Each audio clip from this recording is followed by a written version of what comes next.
9 marcas de una iglesia sana. Sin duda alguna estoy seguro que este tema de la conversión es uno de los temas que más nos va a llevar tiempo. El día de hoy vamos a ver el tema número 19, que lleva por título, es la última parte de esta, vamos a decirle así, esta trilogía, pero aún no acabamos con el tema de la conversión. ¿Por qué es necesaria la conversión? Y esta es la parte 3. ¿Por qué es necesaria la conversión? Ahora, a lo largo de las anteriores 2 enseñanzas que hemos estado viendo, hemos determinado que la necesidad de nacer de nuevo se deriva o se origina de 5 verdades bíblicas. Ahora, me gustaría que antes de que comenzáramos, pensáramos un poco si alguna vez habíamos escuchado una enseñanza o enseñanzas en relación a este punto. Fíjense, que somos incapaces de buscar a Dios. Los seres humanos somos incapaces de buscar a Dios. Ahora, piensa en esto, que una de las razones por las cuales es necesaria la conversión también es o se deriva por la santidad de Dios. Porque Dios es un Dios santo y como veíamos la semana pasada, Dios no va a pasar por inocente a aquel que es culpable. Su santidad va de la mano de su justicia y por lo tanto su santidad requiere un justo pago de aquel que transgreda u ofenda su santidad. Ahora, hemos escuchado enseñanzas o predicaciones acerca de la gracia del Evangelio. Lo que veíamos la semana pasada, no lo busquen, 2 de Corintios 5:21 dice: al que no conoció pecado, por nosotros lo hizo pecado, para que nosotros fuésemos hechos justicia de Dios en él. Hemos escuchado tal vez muchas veces lo que es el Evangelio, pero no lo hemos comprendido de tal manera que sabemos que Dios tomó a su Hijo como sustituto y lo hizo pagar nuestro pecado, para que nosotros fuésemos tenidos delante del Padre como justos. Eso es el Evangelio y la doctrina de la justificación. Ahora, el día de hoy vamos a centrarnos en las últimas 2 verdades bíblicas por las cuales es necesario nacer de nuevo. Número 4, el poder del Espíritu Santo. Y número 5, la creación de un pueblo. Ahora, antes de que comenzamos, hermanos, es necesario poner atención a estas 5 verdades bíblicas para que podamos comprender la importancia y lo esencial de la doctrina de la conversión. Sin un pleno entendimiento de nuestra incapacidad, ni de la santidad de Dios, ni de la gracia del Evangelio, ni del poder del Espíritu Santo, ni de la creación de un pueblo, es casi imposible poder entender y necesitar la doctrina de la regeneración. Ahora, para ser una iglesia sana es necesaria la regeneración. Y a mí me gustaría preguntarte a ti, para ti, ¿por qué es necesaria la conversión? Para ti. Porque si bien creo que aquí ninguno ha matado a una persona, ¿o sí? No. ¿O aquí alguna vez uno ha robado 1 millón de pesos? No. ¿O lo buscan en otro país? ¿Verdad que no? Ok. Entonces, ¿por qué es necesaria la conversión? Para ti, ¿por qué es necesaria la conversión? Y voy a contestar por todos, porque estoy seguro que tú ya te diste cuenta que lo que eres como persona, lo que has vivido como individuo y lo que eres hoy, lo has logrado porque no tuviste en cuenta a Dios en muchas de las ocasiones. Y necesitas ser convertido porque ya te diste cuenta que nomás no servimos para nada, para nada, para nada y para nada. Necesitamos ser convertidos. Como te decía, porque somos incapaces. Necesitamos ser convertidos porque Dios es santo. Necesitamos ser convertidos porque la gracia del Evangelio demanda que seamos convertidos. Y el día de hoy vamos a ver necesitamos la conversión por el poder del Espíritu Santo y por la creación de un pueblo. Y antes de que pasemos al tema en sí, me gustaría darte una frase célebre que dijo un pastor del pasado, Charles Spurgeon. Dijo lo siguiente, fíjate: una iglesia regenerada, una iglesia no regenerada ni santa nunca puede ser el pilar de la verdad. Una iglesia no regenerada ni santa nunca puede ser el pilar de la verdad. El apóstol Pablo dice que la iglesia es columna y baluarte de la verdad, ¿no? A ver, consideremos esto. ¿Qué es una columna? Algo que sostiene, eso es una columna. ¿Qué es un baluarte? Aquella trave que está ahí. Entonces, ¿qué hace la iglesia con la verdad? ¿O qué se supone que hace la iglesia con la verdad? La carga, la sostiene, así como esas traves cargan el techo. Entonces fíjate lo que dice este hermano: una iglesia no regenerada ni santa nunca puede ser el pilar que sostiene la verdad. Si hubiera una falla en la piedad vital, si se es negligente en el andar humilde con Dios, la iglesia no puede permanecer por mucho tiempo siendo una iglesia saludable. Trae a tu mente algunas iglesias a las cuales tú hayas asistido, que empezaron bien y que tú mismo fuiste testigo de su declive. ¿Sabes por qué? Porque dejaron a un lado la verdad, porque dejaron a un lado el tomar en cuenta el ser unas iglesias sanas.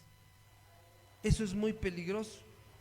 Por lo tanto, hermano, la doctrina de la regeneración ha de guardar a la iglesia de errores doctrinales, pero también de errores morales. Entonces, ¿qué te parece? Vamos a comenzar. Vamos a comenzar con el punto número 4, que es el que nos vamos a centrar el día de hoy. 4 y 5, espero que los acabemos. Vuelvo a hacer la pregunta: ¿por qué es necesaria la conversión? Número 4, por el poder del Espíritu Santo. Por el poder del Espíritu Santo. Ahora, te voy a pedir que recuerdes de lo que se trató un poquito la semana pasada la enseñanza. Hablamos acerca de la santidad de Dios, ¿se acuerdan? También hablábamos acerca de la gracia del Evangelio. Ahora fíjate, tanto la santidad de Dios como la gracia del Evangelio son el comienzo de la iniciativa de Dios en la salvación. Lo voy a repetir: tanto la santidad de Dios como la gracia del Evangelio son el comienzo de la iniciativa de Dios en la salvación, pero no se queda ahí, no se queda ahí. Fíjate lo que dijo nuestro Señor Jesús en Juan 3, verso 8. Por lo general, cuando leemos la plática que tuvo nuestro Señor Jesús con Nicodemo, como que no le ponemos mucha atención o la atención debida a lo que dice Juan 3, verso 8. Dice lo siguiente, está apareciendo en la pantalla, dice: el viento sopla de donde quiere y oyes su sonido, mas ni sabes de dónde viene ni a dónde va. Fíjate, dice: así es todo aquel que es nacido del Espíritu. ¿Cómo puedes tú entender este versículo? ¿Cómo? Fíjate, con este verso Jesús nos deja ver mucho. Escucha lo que voy a decir y cómo lo voy a decir. Nos deja ver mucho de la persona y carácter del Espíritu Santo. Con este versículo el Señor Jesús nos deja ver mucho de quién es el Espíritu Santo como persona y cuál es su carácter. Fíjate, en primer lugar, el Señor Jesús está diciendo: el viento sopla de donde quiere. ¿A qué te suena eso? Soberanía, ¿no? Porque hace como quiere. Entonces fíjate, en primer lugar el Espíritu Santo es soberano, y tal cual como lo es el viento. ¿El viento lo puedes ver? No. El Espíritu Santo no solamente es soberano, también es invisible. No lo puedes ver, ¿o sí? No lo puedes ver. Pero no nada más eso. Y esta frase a mí esta palabra con la que vamos a describir al Espíritu Santo me llama mucho la atención. No solamente es soberano, no solamente es invisible, dice, mas no sabes de dónde viene ni a dónde va. ¿Sabes qué quiere decir nuestro Señor Jesús con esto? Que el Espíritu Santo es incontrolable.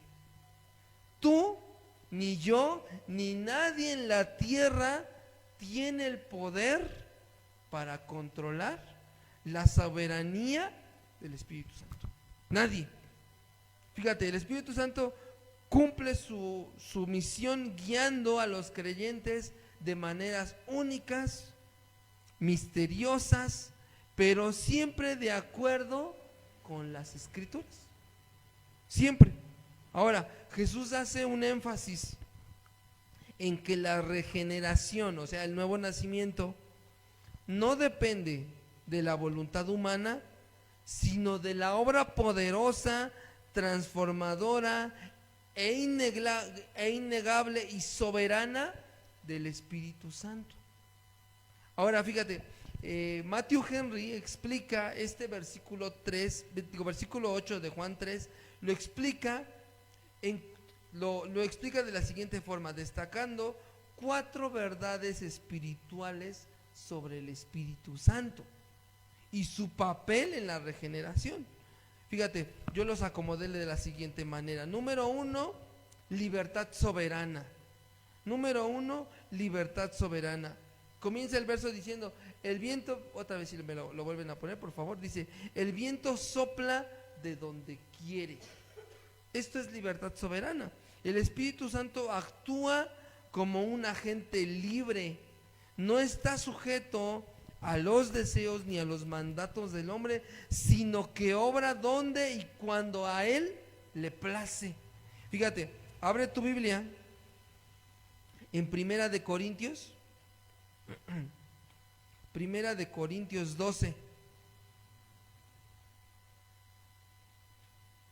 Primera de Corintios 12, verso 11. Y escucha lo que está diciendo el apóstol Pablo. El contexto son los dones espirituales. El apóstol Pablo dice, a uno ha concedido tal don por el mismo Espíritu, a otro ha concedido tal don de sabiduría por el mismo Espíritu. Pero fíjate lo que dice el verso 11. Dice, pero todas estas cosas las hace uno y el mismo Espíritu, repartiendo a cada uno en particular como Él quiere. ¿Esto a qué te suena a ti? ¿No es soberanía? ¿No es libertad soberana? El Espíritu Santo hace cuando quiere, con quien quiere, donde quiere. Por eso, hermano, es que es tan peligroso y tan ofensivo delante de Dios y de su Espíritu Santo lo que hacen hoy los cristianos, vamos a llamarlo, no sé si carismáticos o no sé qué denominación tienen, una persona muy famosa que ni debería de llamarse pastor, cuando está orando dice, tócalo Espíritu Santo, y le sopla y se cae. Eso agrede la soberanía del Espíritu Santo, porque el Espíritu Santo no hace como tú quieres. El Espíritu Santo no hace como dice esta misma persona, aquí hay una barra de poder del Espíritu y nadie puede pasar. Eso agrede la soberanía del Espíritu Santo. Fíjate, el Espíritu Santo da los dones a quien quiere, como quiere, cuando quiere. ¿Lo ves? Fíjate, ahora vamos a ver el segundo punto en este punto 4, el poder del Espíritu Santo. Fíjate, número 2, evidencia práctica. Evidencia práctica. Ahora, tú y yo, en lo natural, no podemos ver el viento, ¿o sí? ¿Puedes ver el viento? No, ¿verdad? Ni mucho menos controlar su trayectoria, ¿o sí? No podemos controlar su trayectoria, pero sí somos capaces de ver y de escuchar su sonido y vemos sus efectos, ¿no? Ahora, ¿por qué crees que se está moviendo esa cortina? Porque es el viento que se está metiendo. Pero a pesar de que vemos que se está metiendo, no sabemos de dónde viene, ¿o sí? Y no lo podemos ver. Ahora vemos sus efectos, fíjate, las ramas moviéndose de un lado a otro, tu ropa allá afuera en tus atehuelas secándose rápido. También vemos nuestro techo de lámina volando por los aires cuando hace mucho viento. De la misma manera, aunque no podemos ver el Espíritu Santo, su obra en el creyente es innegable, a través de un cambio de vida y frutos espirituales evidentes. Fíjate, si bien no podemos ver el Espíritu Santo, pero sí podemos ver sus efectos. ¿Cómo se ven sus efectos? Abre tu Biblia en Gálatas 5, del 22 al 24. Gálatas 5, del 22 al verso 24. Dice así, está apareciendo en la pantalla para que lo puedas leer ahí si gustas. Dice, mas el fruto del Espíritu es, fíjate, es amor, gozo, paz, paciencia, benignidad, bondad, fe, mansedumbre, templanza. Contra tales cosas no hay ley. Ahora yo te pregunto, el fruto del Espíritu, ¿a qué se refiere? ¿Que el Espíritu Santo es el que va a producir fruto o es el Espíritu Santo va a producir fruto en ti? ¿A qué se refiere? Porque ahí dice que más los frutos del Espíritu Santo. Que yo sepa, el Espíritu Santo ya tiene amor, ¿no? El Espíritu Santo ya trae gozo. El Espíritu Santo trae paciencia, ¿no? Entonces, ¿quién va a producir estos frutos? ¿Sabes quién? El Espíritu Santo en nosotros. Dice el verso 24, dice, pero los que son de Cristo han crucificado la carne con sus pasiones y deseos. Esto es otro punto de vista o otra perspectiva de la regeneración. Un hombre o una mujer nacido de nuevo, como dice aquí, los que son de Cristo han crucificado la carne con sus pasiones y deseos. Verso 25 dice, si vivimos por el Espíritu, andemos también por el Espíritu. ¿Ya viste? Ahora vamos a leer también el verso 26. Dice, no nos hagamos vanagloriosos, irritándonos unos a otros, envidiándonos unos a otros, que cada uno... ya estoy leyendo ahí otro versículo. Ok, fíjense, entonces, ¿ya te diste cuenta cómo se ve la obra del Espíritu Santo? ¿Ya viste cómo luce la obra del Espíritu Santo?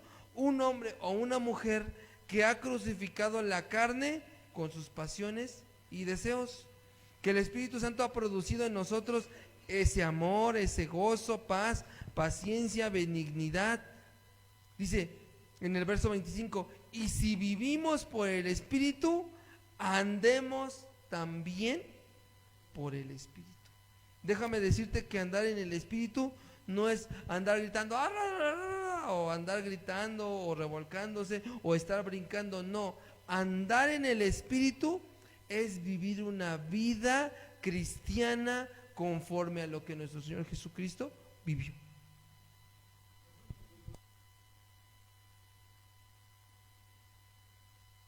Limpios, ¿lo ven? Entonces fíjense, el punto número 3 del versículo de Juan 3:8, fíjense, ya vimos dos. Número 1, libertad soberana. Número 2, evidencia práctica. Y número 3, origen misterioso. Origen misterioso, fíjense, así como no podemos explicar científicamente el origen exacto del viento, de la misma manera el proceso de nacer de nuevo en el alma muerta de una persona es un misterio. Y Jesús, conociendo nuestra incapacidad de comprender dicho misterio, nos lo explicó de una manera sencilla y a la vez tan profunda. Abre tu Biblia en Juan, vamos a volver a Juan 3.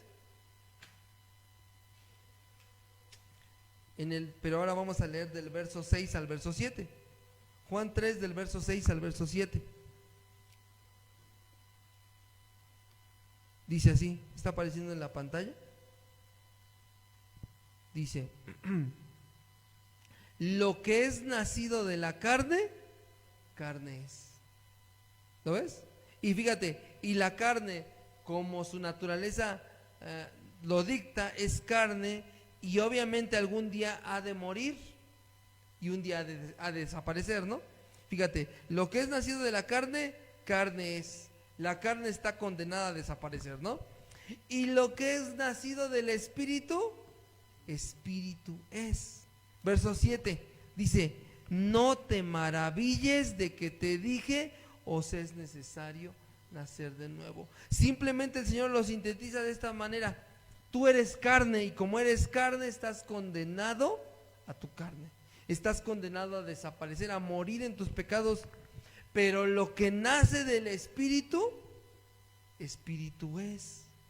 Entonces el Señor Jesús prácticamente está diciendo, por lo tanto, no te maravilles de que te estoy diciendo que tienes que nacer de nuevo.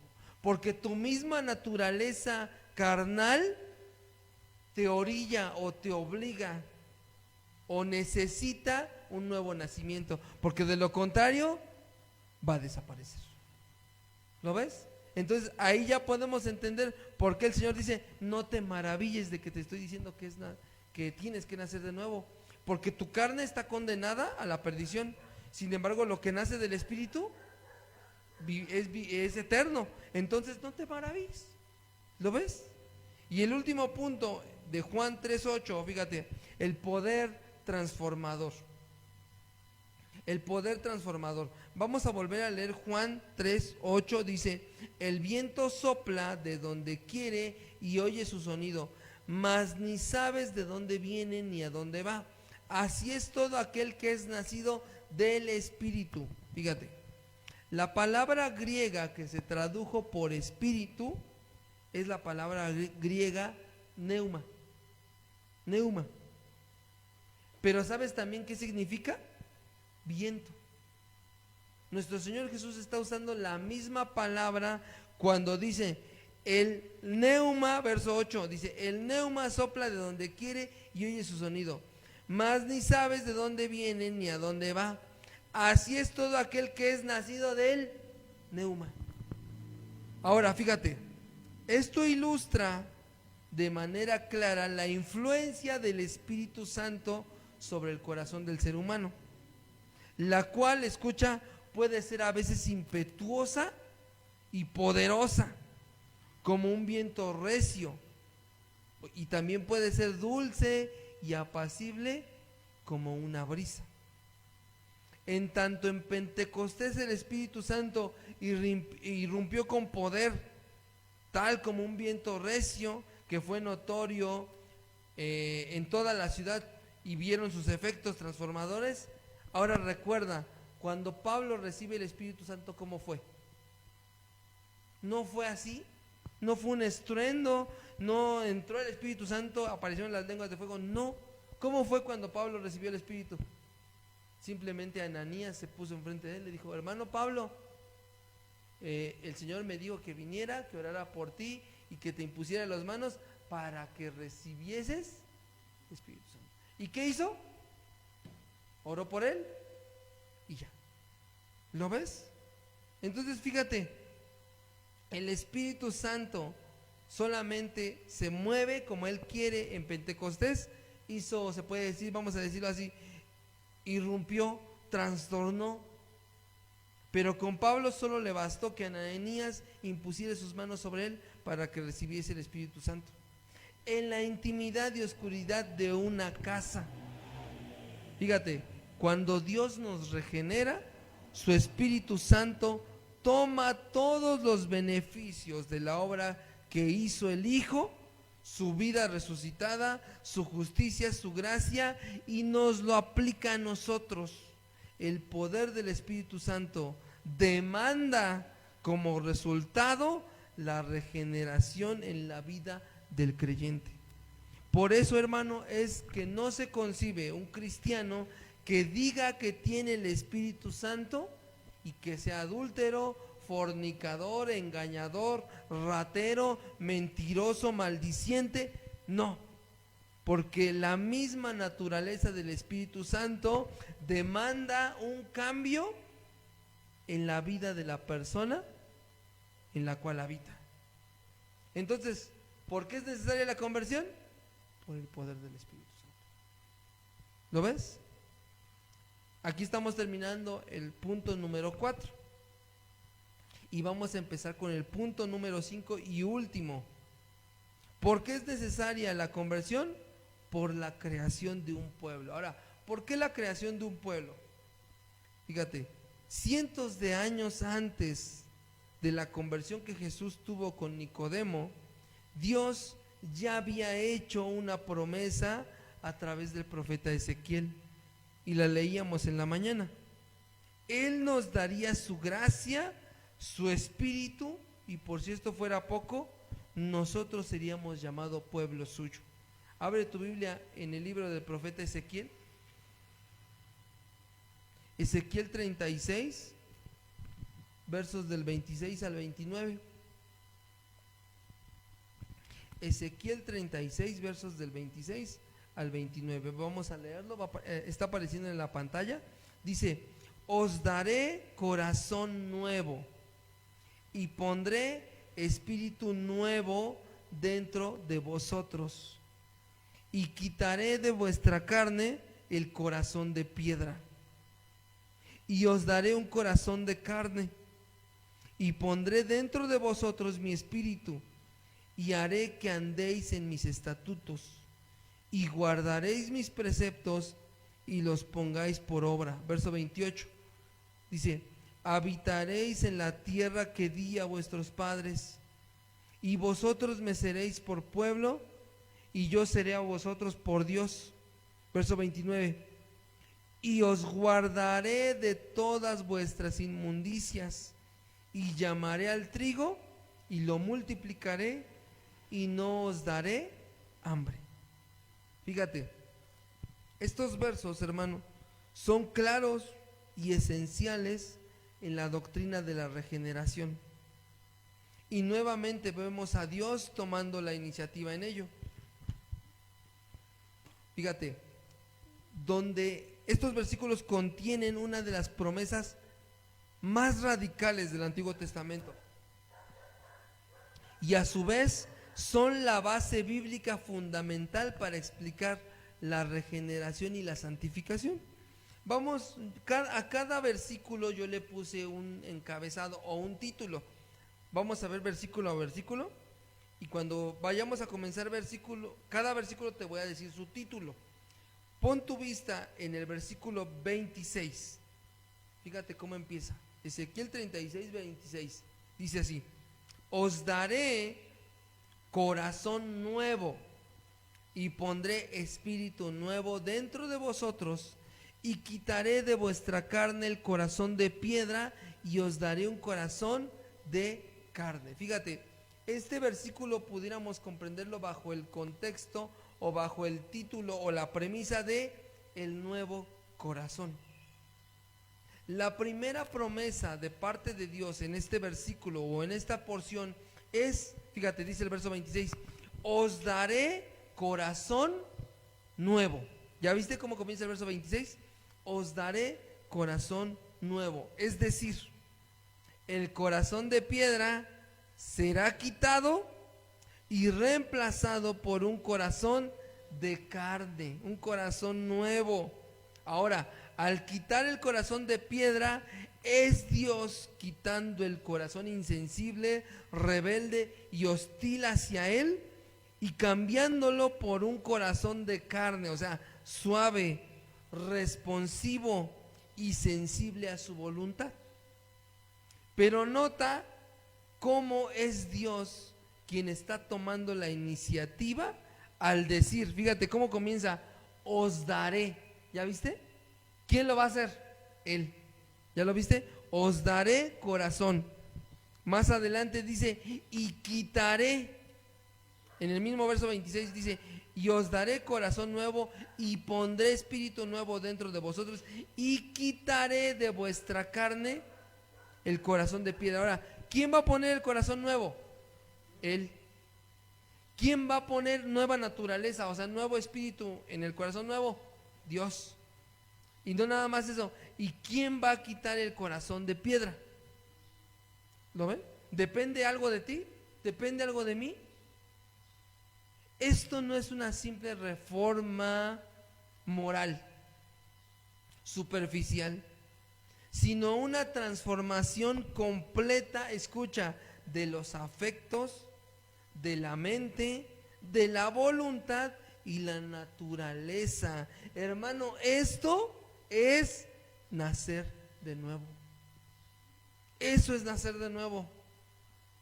Pero más de lo que quiere decir el nuevo nacimiento, lo que podemos subrayar es que el nacer de nuevo nace de Dios. Él quita, Él pone, Él da todo en cuanto a la regeneración. ¿Lo ves? Fíjate, Él da el corazón nuevo, Él pone la nueva naturaleza, Él quita el corazón de piedra. Esto es nacer de nuevo. En el verso 27, vamos a leerlo, dice: y pondré dentro de vosotros mi espíritu. Les decía en la mañana, en el verso 26 también aparece la palabra espíritu, pero aparece con E minúscula. ¿Ya lo viste? En el verso 26. Pero en el verso 27 ya aparece la palabra espíritu, pero con E mayúscula. ¿Ya lo notaste? Aquí haciendo una clara diferencia entre que en el versículo 26 se refiere con espíritu al cambio de naturaleza que Él va a hacer, y al verso 27 se refiere que pondrá en nosotros literalmente su Espíritu Santo. Entonces fíjate, dice: y pondré dentro de vosotros mi espíritu y haré que andéis en mis estatutos y guardaréis mis preceptos y los pongáis por obra. Ahora fíjate, este versículo pudiéramos ponerle este título: el espíritu morador. El espíritu morador. Ahora, y por si el nuevo corazón fuere poco, Dios promete poner su espíritu dentro del creyente para que éste pueda obedecer, caminar en sus estatutos. Podemos ver cómo la regeneración y tanto la santificación del creyente recaen sobre los hombros de Dios y del Espíritu Santo. ¿Lo ves? Porque fíjate, en tanto en el versículo 26, es Dios quien provee todo para el nuevo nacimiento.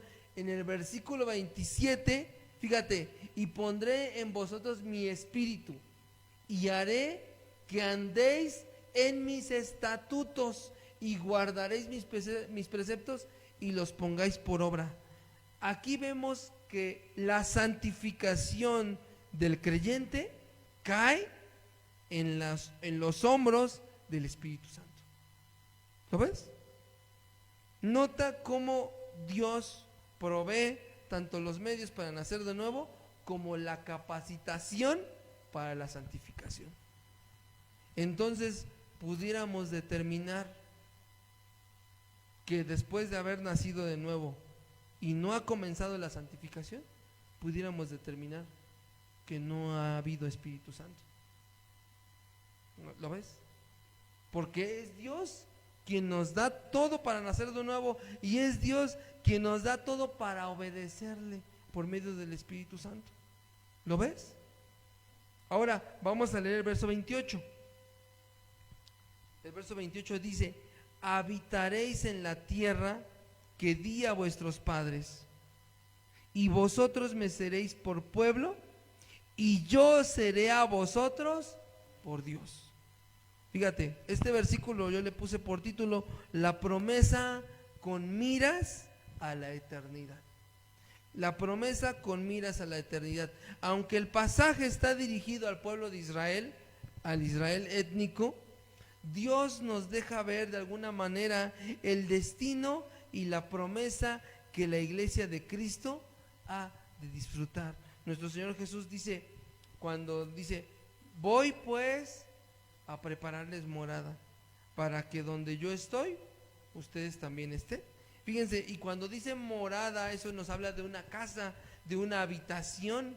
Y como no somos los únicos, entonces se entiende que cada cristiano debe de tener su lugar, debe de tener su morada. Y entonces al ser más de uno, ya no es personal, ya es comunal. Esto nos habla no solamente de una comunidad, sino de un pueblo. ¿Lo ves? Ahora, para esto te voy a pedir que abras tu Biblia en Hebreos. Esto ya lo leímos, lo estudiamos ahora en la semana de la comunión.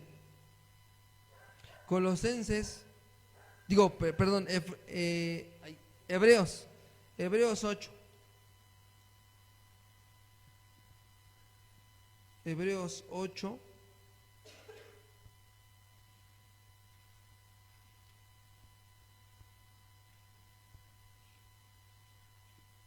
Hebreos 8, del 8 al 13.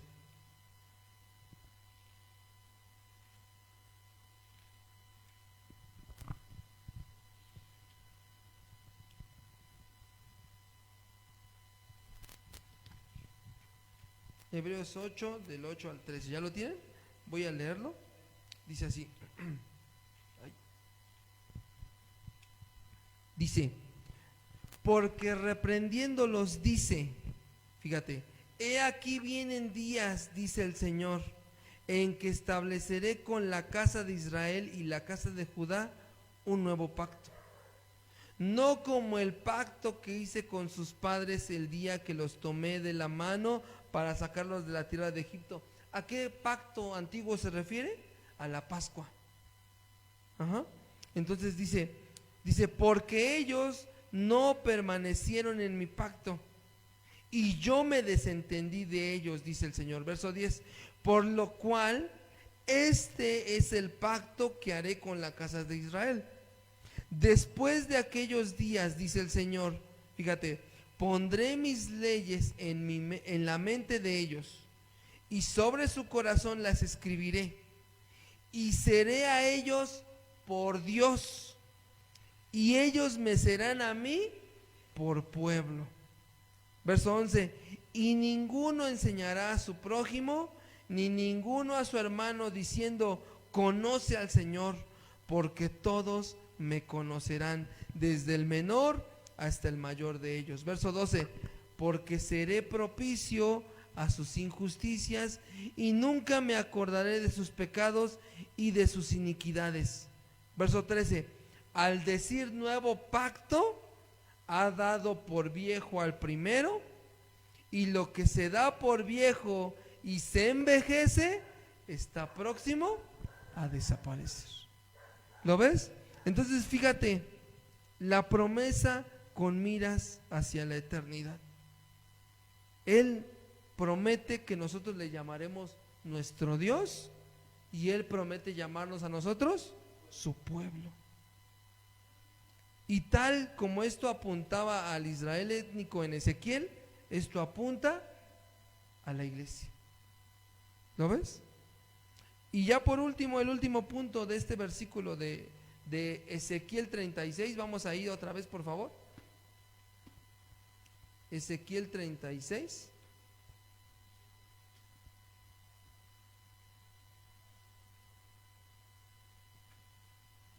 Ezequiel 36, pero ahora vamos a leer el verso 29.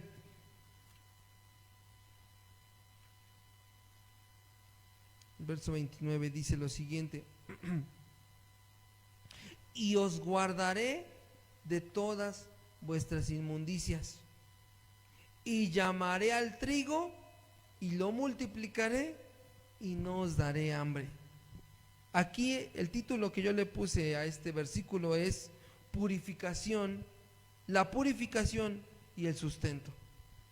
La purificación y el sustento. Vamos a volverlo a leer. Dice, y los guardaré de todas vuestras inmundicias, y llamaré al trigo, y lo multiplicaré, y no os daré hambre. Ahora fíjate, Dios promete guardarnos, librarnos de nuestra propia inmundicia, la cual el apóstol Pablo dice se encuentra en nuestros miembros. Esto, hermano, demuestra que la naturaleza pecaminosa ya no está en control, y todo esto por la obra de Cristo. Para esto te voy a pedir que abras tu Biblia en Primera de Juan, por favor.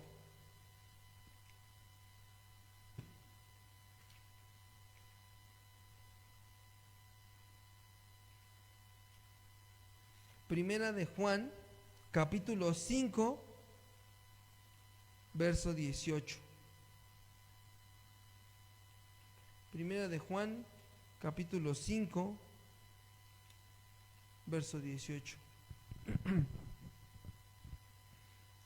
Fíjate lo que está diciendo el apóstol Juan. Dice: sabemos que todo aquel que ha nacido de Dios no practica el pecado. Fíjate, dice, pues aquel que fue engendrado por Dios. ¿Quién fue engendrado por Dios?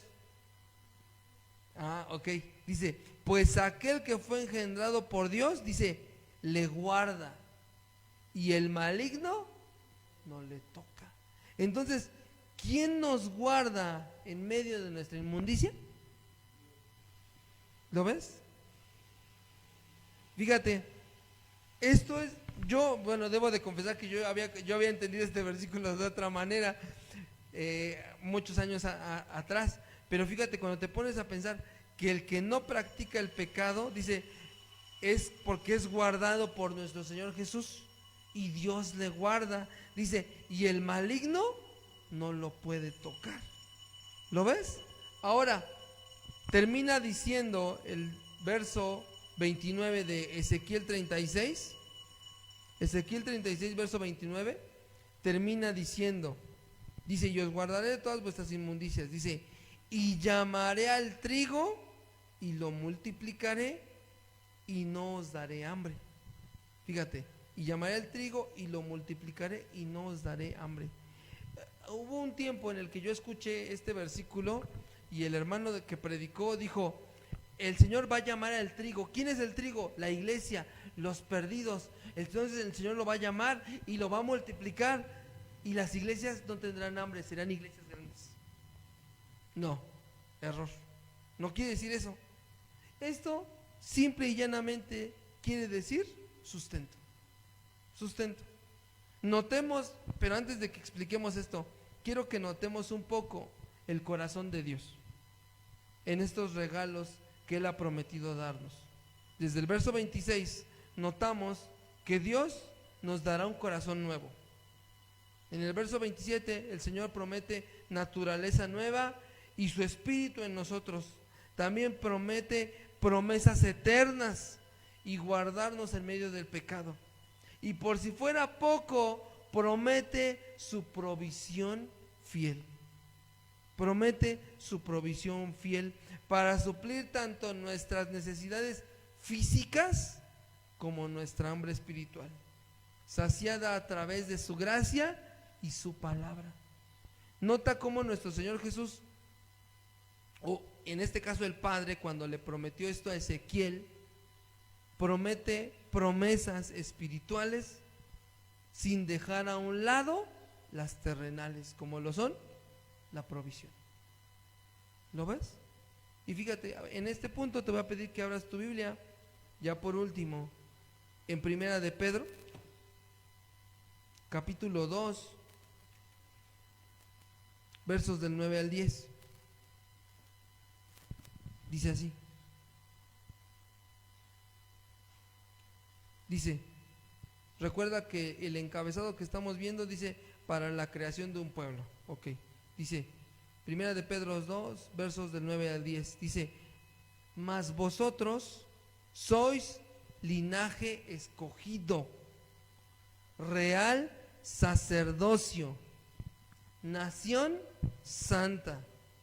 Escucha esta frase que dice, pueblo adquirido por Dios, para que anunciéis las virtudes de aquel que os llamó de las tinieblas a su luz admirable. Verso 10, vosotros que en otro tiempo no erais pueblo, pero que ahora sois pueblo de Dios, que en otro tiempo no habíais alcanzado misericordia, pero ahora habéis alcanzado misericordia. ¿No ves?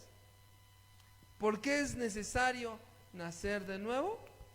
Porque el Señor quiere hacer de nosotros un pueblo, linaje escogido, real sacerdocio, nación santa, pueblo adquirido por Dios. Fíjate, para que anunciemos las virtudes de aquel que nos llamó de las tinieblas a su luz admirable. ¿Lo ves? Ahora, preguntas finales. ¿Por qué es necesario nacer de nuevo? En base a estos dos puntos que vimos hoy. Porque el poder del Espíritu Santo, el carácter y la persona del Espíritu Santo lo demanda así. Lo demanda así. ¿Por qué es necesario nacer de nuevo? Porque Dios no solo nos ha prometido la regeneración y la santificación, también nos ha prometido ser parte de su pueblo, su familia única y exclusiva para Él. Por lo tanto, busca en tu Biblia segunda de Pedro, allá adelantito, capítulo 3, verso 9.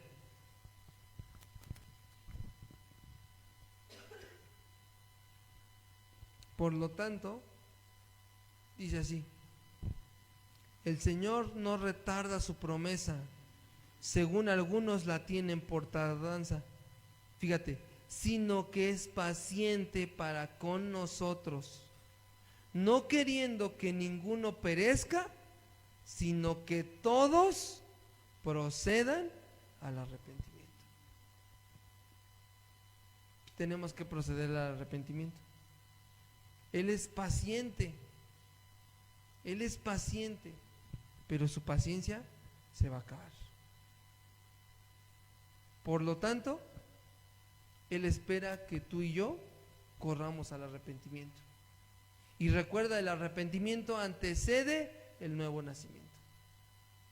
Todas estas predicaciones yo las he terminado de la misma manera, llevándonos a que nos arrepintamos, a que busquemos la regeneración, a que busquemos el nuevo nacimiento.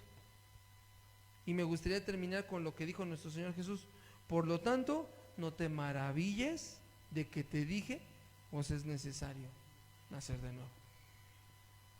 Señor, en esta mañana hemos visto, Señor, a la luz de tu palabra, cómo tu Espíritu Santo en nosotros y tu Espíritu Santo, Señor, que descendió aquel día en Pentecostés, Señor, demanda de todo aquel que hace de él su morada, Señor, demanda un cambio, demanda una transformación notoria y evidente, Señor. También hemos visto que necesitamos nacer de nuevo para formar parte de tu pueblo, de tu cuerpo, Señor.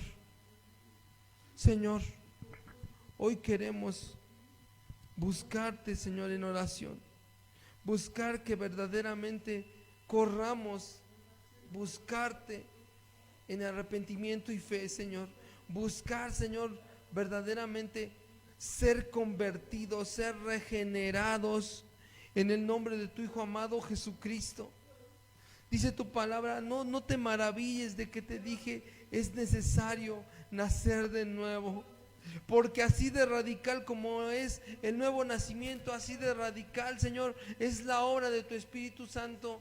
Así de radical, Señor, es lo que tú harás con todo aquel, Señor, que le concedes el nuevo nacimiento, Señor.